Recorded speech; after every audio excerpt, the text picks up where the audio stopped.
ചേട്ടാ, അങ്ങനെ തെരഞ്ഞെടുപ്പൊക്കെ കഴിഞ്ഞിരിക്കുകയാണ്. എനിക്കൊന്നും ഈ തെരഞ്ഞെടുപ്പിൽ ഏറ്റവും കൂടുതലും ശ്രദ്ധേയമാകുന്നത് SIR ശേഷമുള്ളൊരു തെരഞ്ഞെടുപ്പാണ്. അത് മാത്രമല്ല, കേരളത്തിൽ BJP വലിയ രീതിയിൽ വളരുമെന്ന് അവരൊരു ആത്മവിശ്വാസം വെച്ച് പുലർത്തുന്ന ഒരു കാലഘട്ടം കൂടിയാണ്. ഈ തെരഞ്ഞെടുപ്പിൽ BJPക്ക് വലിയൊരു ഉയർച്ച ഉണ്ടാകുമോ? BJPക്ക് വലിയ ഉയർച്ച ഉണ്ടാകുമോ എന്നതിന് അപ്പുറത്തേക്ക് SIR ശേഷമുള്ള തെരഞ്ഞെടുപ്പ് എന്നതിനും അപ്പുറത്തേക്ക് ഞാനിതിനെ നോക്കിക്കാണുന്നത് 10 വർഷക്കാലത്തെ ഇടതു ഭരണത്തിന് ശേഷം വരാൻ പോകുന്ന തെരഞ്ഞെടുപ്പാണ്. ഒരു വലിയ ഭരണവിരുദ്ധ വികാരം നാട്ടിൽ അല്ലതല്ലുന്നു എന്ന് കഴിഞ്ഞ കുറേ കാലം കൊണ്ട് ഇവിടുത്തെ കോൺഗ്രസ്സുകാരും BJPക്കാരും ഒക്കെ പറഞ്ഞു നടന്നതിന് ശേഷം വരുന്നൊരു തെരഞ്ഞെടുപ്പ്. തെരഞ്ഞെടുപ്പിൻ്റെ ചൂട് അവസാനിച്ചിരിക്കുന്നു. എങ്കിലും കാലാവസ്ഥയുടെ ചൂട് അവസാനിച്ചിട്ടില്ല. അതുകൊണ്ടാണ് നമ്മൾ തോട്ടുംകരയിൽ സംവാദമാകാം എന്ന് വിചാരിച്ചത്. ഏതായാലും സ്ഥാനാർത്ഥികളൊക്കെ വിശ്രമത്തിലാണെന്ന് തോന്നുന്നു. ഇന്നലെ രാത്രിയിൽ ഒരു സ്ഥാനാർത്ഥിയെ കണ്ടപ്പം പറഞ്ഞു, നേരം വെളുത്തിട്ട് വേണം ഈ പ്രചരണ തെരഞ്ഞെടുപ്പുകൾക്കിടയിൽ കാണാൻ പോകാൻ പറ്റാതെ പോയ കുറേ മരണവീടുകളും കല്യാണ വീടുകളും ഒക്കെ ഉണ്ട്, അവിടെയൊക്കെ പോകാനെന്ന്. അപ്പം പല സ്ഥാനാർത്ഥികളും ജയം ഉറപ്പിച്ചു, ഭൂരിപക്ഷ പ്രവചനങ്ങളൊക്കെ നടക്കുന്നു. ഇപ്പോൾ രാഹുലിൻ്റെ ചോദ്യം BJPയുടെ വളർച്ചയെ പറ്റിയാണ്.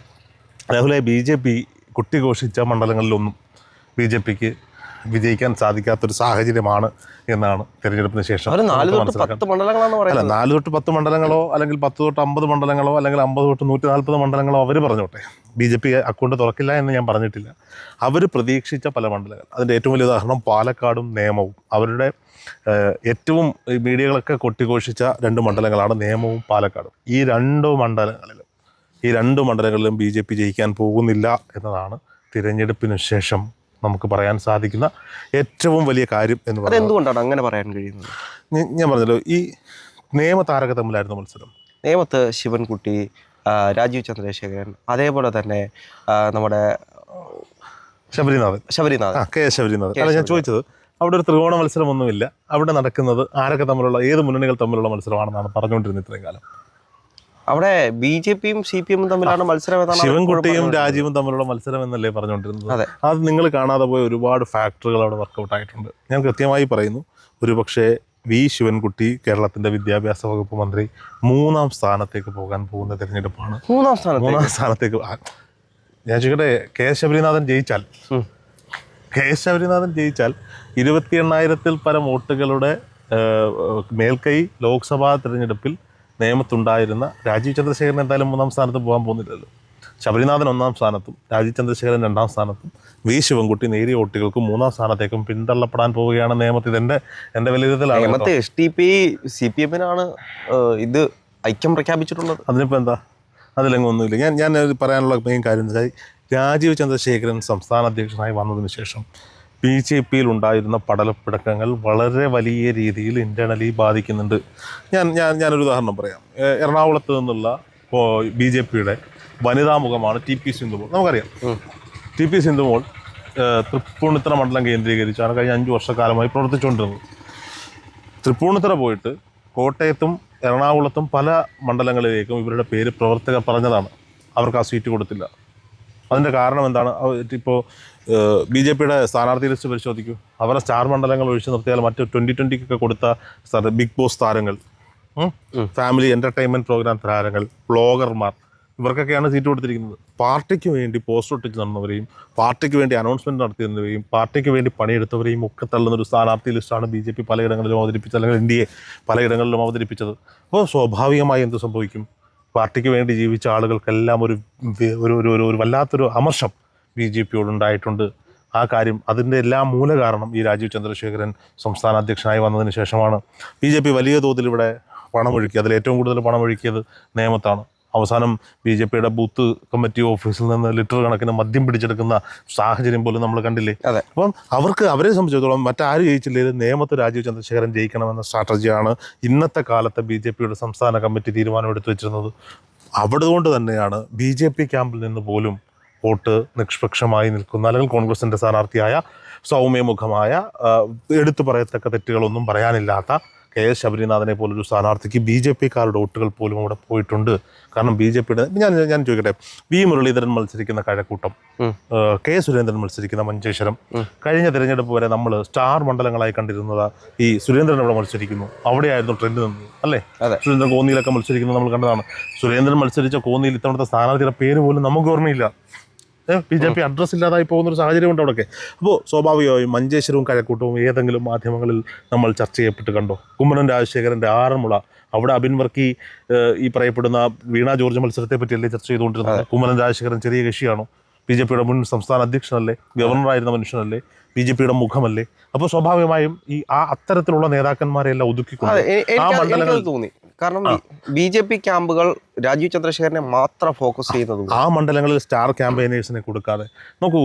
ഈ പറയപ്പെടുന്ന പത്തനംതിട്ടയിൽ തിരുവല്ലയിൽ നരേന്ദ്രമോദി വന്നപ്പോൾ പത്തനംതിട്ട ജില്ലയിൽ മത്സരിക്കുന്ന ഏതെങ്കിലും ഒരു മറ്റ് സ്ഥാനാർത്ഥികളുടെ പേര്, കുമ്മനം രാജശേഖരൻ്റെ പേര്, കുമ്മനം രാജശേഖരനെ നരേന്ദ്രമോദി അങ്ങനെ അങ്ങ് മറന്നു പോകാൻ പാടുണ്ടോ? പറഞ്ഞോ? അത് മുഴുവൻ രാജീവ് ചന്ദ്രശേഖരൻ്റെ അടുപ്പക്കാരനായിരിക്കുന്ന ഇഷ്ടം പിടിച്ചു പറ്റി നിൽക്കുന്ന അനൂപ് ആൻ്റണിയിലേക്ക് കൊണ്ടുപോവാണ്. അനൂപ് ആൻ്റണിയൊക്കെ 3ാം സ്ഥാനത്ത് പോകുന്ന കാര്യത്തിൽ തിരുവല്ലയിൽ യാതൊരുവിധമായ സംശയവും വേണ്ട. അപ്പോൾ സ്വാഭാവികമായിട്ടും BJP ഈ തിരഞ്ഞെടുപ്പിൽ വലിയ, അതായത് കെ സുരേന്ദ്രൻ്റെ നേതൃത്വത്തിൽ ലോക്സഭാ തിരഞ്ഞെടുപ്പിൽ ഉണ്ടാക്കിയെടുത്ത 20% വോട്ട് ഷെയർ രാജീവ് ചന്ദ്രശേഖരൻ്റെ നേതൃത്വത്തിൽ നടക്കുന്ന ഈ സംസ്ഥാനത്തിൻ്റെ വിധി നിർണ്ണയിക്കുന്ന ഈ തിരഞ്ഞെടുപ്പിൽ പിന്നിലേക്ക് പോവുക തന്നെ ചെയ്യും. ഇനി ജനം പറഞ്ഞുകൊണ്ടിരുന്നതാണ് BJP ലക്ഷ്യം വെക്കുന്നത് ഇവിടെ ഒരു ഇടതുഭരണം വരണം, ഇടതുഭരണം വന്നാൽ കോൺഗ്രസ് മുക്ത കേരളം സാധ്യമാകും, കോൺഗ്രസ് മുക്ത കേരളം സാധ്യമായാൽ BJP വലിയ രീതിയിൽ വളരും. ഒരു തേങ്ങയുമില്ല രാഹുലെ. UDF അധികാരത്തിൽ വരുമെന്ന കാര്യത്തിൽ സംശയമൊന്നും വേണ്ട. ഇനി അധികാരത്തിൽ വരാൻ പറ്റിയില്ലെങ്കിൽ ഞാൻ പറയുന്നു അടുത്ത 5 വർഷം കൊണ്ട് കോൺഗ്രസ് 10 മടങ്ങ് ശക്തിപ്പെടൂടെ. ആ പാർട്ടിയുടെ പേര് കോൺഗ്രസ് എന്നാണ്. ഞാൻ ചോദിക്കട്ടെ, കഴിഞ്ഞ 10 വർഷക്കാലം ഭരണമില്ലാതെ മാറി നിന്നപ്പോൾ 5 വർഷങ്ങൾക്ക് മുമ്പ് കണ്ട തിരഞ്ഞെടുപ്പിനേക്കാൾ വലിയ ആവേശത്തിൽ ഇത്തവണ തിരഞ്ഞെടുപ്പിനെ കോൺഗ്രസ് നേരിട്ടില്ലേ? എന്തൊക്കെ പടലപ്പിണക്കങ്ങൾ, എന്ത് തേങ്ങ പറഞ്ഞാലും അങ്ങനെ എനിക്ക് പറയാൻ പറ്റുള്ളൂ. എന്തു പറഞ്ഞാലും നോക്കൂ, ഈ 10 വർഷക്കാലം ഒരാൾ കോൺഗ്രസ് ആണെന്ന് പറഞ്ഞ് ജീവിക്കുന്നതായിരുന്നു ഏറ്റവും വലിയ റിസ്ക്. കേന്ദ്രത്തിൽ ഭരണമില്ല, കേരളത്തിൽ ഭരണമില്ല, ത്രിതല പഞ്ചായത്തുകൾ പലതും കയ്യിൽ നിന്ന് പോയി. കഴിഞ്ഞ തിരഞ്ഞെടുപ്പിലാണ് തിരിച്ചു പിടിച്ചതും. അപ്പോഴും ഞാൻ കോൺഗ്രസ്സുകാരനാണ്, ഞാൻ കോൺഗ്രസിന് വേണ്ടി പ്രവർത്തിക്കുന്നവനാണ് എന്ന് പറഞ്ഞുകൊണ്ട് നെഞ്ചു വിരിച്ചുകൊണ്ട് ഈ കെട്ടകാലത്തിൽ ഇവിടെ ജീവിച്ച കോൺഗ്രസ്സുകാരുണ്ടല്ലോ, അവർ വലിയ ആവേശത്തിലാണ് ഈ തിരഞ്ഞെടുപ്പിനെ ഏറ്റെടുത്തത്. അവർ ഗ്രൂപ്പ് തർക്കങ്ങളും സ്ഥാനാർത്ഥി തർക്കങ്ങളും മുന്നണി തർക്കങ്ങളും ഒക്കെ മാറ്റി നിർത്തി അവർ ഒരൊറ്റക്കെട്ടായി ഒരേ മനസ്സോടുകൂടി ഇവിടെ പ്രവർത്തിച്ചിട്ടുണ്ട്. അതുകൊണ്ട് ഞാൻ വീണ്ടുമായിട്ട് പറയുന്നു, മിഷൻ 100 എന്നല്ല 100-നോടടുത്ത സീറ്റുകൾ, വലിയൊരു തരംഗം ഇവിടെ UDF അനുകൂലമായിട്ടുണ്ടായിട്ടുണ്ട്. അവർ വോട്ട് ചെയ്യാൻ പോയവരൊന്നും ചിന്തിച്ചില്ല ഇത് മുഖ്യമന്ത്രിയാകാൻ പോകുന്ന VD സതീശനാണോ, രമേശ് ചെന്നിത്തലയാണോ, അതോ ഇനി KC വേണുഗോപാൽ നൂലിൽ കെട്ടി ഇറങ്ങുമെന്നൊന്നും ആരും ചിന്തിച്ചിട്ടില്ല. അവരൊരു ഭരണമാറ്റമാണ് ആഗ്രഹിച്ചത്. ആ ഭരണമാറ്റത്തിന് UDFനാണ് വോട്ട് ചെയ്യേണ്ടത്, NDAക്കല്ല എന്ന കൃത്യമായ ബോധ്യം അവർക്കുണ്ടായിരുന്നു. ഇനി വോട്ട് കച്ചവടത്തിൻ്റെ കഥയൊക്കെ പറഞ്ഞ് ഇപ്പോൾ രാഹുൽ ഒരു ഏരിയയുടെ നേതാവാണ്. രാഹുലിനെ വിളിച്ചിട്ട് രാഹുലിന് 5 ലക്ഷം രൂപ കൊണ്ട് തന്നിട്ട് രാഹുൽ എനിക്ക് വോട്ട് മറിച്ച് തരണം എന്ന് പറഞ്ഞാൽ രാഹുലിന് എത്ര പേരോട് ഇത് പറയാൻ പറ്റും? കൂടി വന്നാൽ 10 വോട്ട് മറിക്കാം. സ്വന്തം കുടുംബക്കാരൻ്റെയോ ബന്ധുക്കളുടെയോ അല്ല, 50 വോട്ട്. അതിൽ കൂടുതൽ വോട്ടുകൾ എവിടെ നിന്നാണ് മറിക്കാൻ പറ്റുക? ഈ ബോധ്യമൊക്കെ ഇന്നത്തെ കാലത്ത് ഇത് കേരളമാണ്. ഇവിടെ സാരി കൊടുത്താലും കാശ് കൊടുത്താലും സാരിയും കാശും ഒക്കെ ആളുകൾ മേടിച്ചു വെക്കും. എന്നിട്ട് വോട്ട് ആർക്ക് ചെയ്യണമെന്നുള്ളത് അവരാലോചിച്ച് ചെയ്യും. എൻ്റെ പഞ്ചായത്തിൽ ഈ ത്രിതല പഞ്ചായത്ത് തെരഞ്ഞെടുപ്പിന് മുമ്പ് മറ്റൊരു ത്രിതല പഞ്ചായത്ത് തെരഞ്ഞെടുപ്പിൽ CPIയുടെ സിറ്റിംഗ് സീറ്റിൽ ഇവിടുത്തെ ഒരു വലിയ മുതലാളിയെ മത്സരിപ്പിച്ചു. 350 വോട്ടിൻ്റെ ഭൂരിപക്ഷത്തിൽ CPI ജയിച്ചു വന്നിരുന്ന വാർഡാണ്. അവിടെ ഈ മുതലാളി ചെന്നപ്പോൾ എന്താ ചെയ്തേ, കുറേ സാരിയും കാശും ഒക്കെ അവിടെ വിതരണം നടത്തി. അവസാനം വോട്ടെണ്ണിയപ്പോൾ ഇയാൾക്ക് മൊത്തം കിട്ടിയത് 150 വോട്ട്, അവിടെ കൊടുത്തത് 1000 സാരി. ഈ സാഹചര്യത്തിലേക്ക് പോകും. ഇത് കേരളമാണ്, ജനാധിപത്യ കേരളമാണ്. ഇത് ഓർത്തപ്പോഴാണ് പാലക്കാടും ഇതേ വിഷയങ്ങൾ. അതുകൊണ്ട് തന്നെയാണ് അത് വോട്ട് ചെയ്തത്. അങ്ങനെയൊന്നും വോട്ട് കിട്ടാൻ പോകുന്നില്ല. പാലക്കാട് കോൺഗ്രസിന് പ്ലേസ് ചെയ്യാൻ പറ്റുന്ന ഏറ്റവും മികച്ച സ്ഥാനാർത്ഥി അവർ പ്ലേസ് ചെയ്തു എന്നുള്ളതാണ് രമേശ് പിഷാരടിയും ഷാഫി പറമ്പിലും VK ശ്രീകണ്ഠനും ഒരുമിച്ച് നിന്ന് പ്രവർത്തിച്ചപ്പോൾ പാലക്കാട് പിറക്കുന്നത് ഒരു പുതിയ ചരിത്രമാണ്. പാലക്കാട് വീണ്ടും അത് UDF കോട്ടയായി തുടരും.